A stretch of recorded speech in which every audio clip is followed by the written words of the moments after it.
Hi, my name is Anna, and this is my third year at Northern Waters, and this is my fifth ILP. And my ILP is on restoring my truck. And my essential question is, what does it take to restore a vintage vehicle?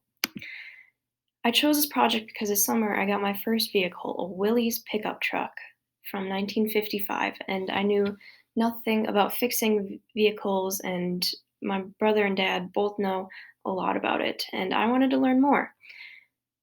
So the first thing we had to do was go and get my truck from the woods where it had been sitting for over 40 years and was originally used as a snow plowing truck. And the engine was seized and could not run, so we had to use chains in our truck to pull it up onto our trailer and bring it home.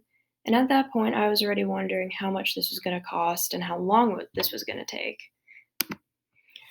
Once we got it home, we pressure washed all the moss that was growing on it off of it, and then all the leaves we took out from the bed. And the next thing we did was pull out the engine. And we used our tractor and we put the engine in the garage where we started to tear it apart to see if we could still use the engine.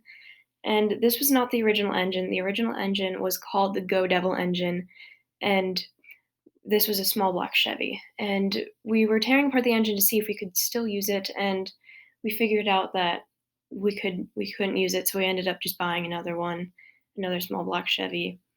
And once we completely tore the engine apart, then we started taking off the body panels off the frame, and we took the body panels off to take them in to get them media blasted. We did not media blast them on our own. And we chose media blasting over sandblasting because sandblasting actually can heat up the body panels and end up warping them.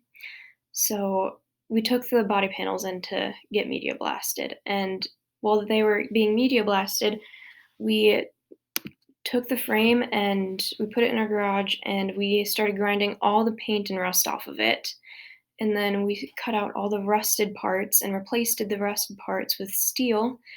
And more recently, we fitted the engine in the frame to make sure that it would fit right and we didn't have to make any alterations. And so far, we have spent around 120 hours in the garage working on this project and repairing little pieces and parts as we go.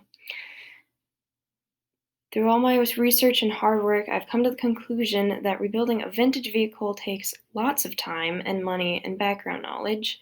We still have years of work ahead of us, but as a result of our hard work, I will have a personally restored Willys pickup truck.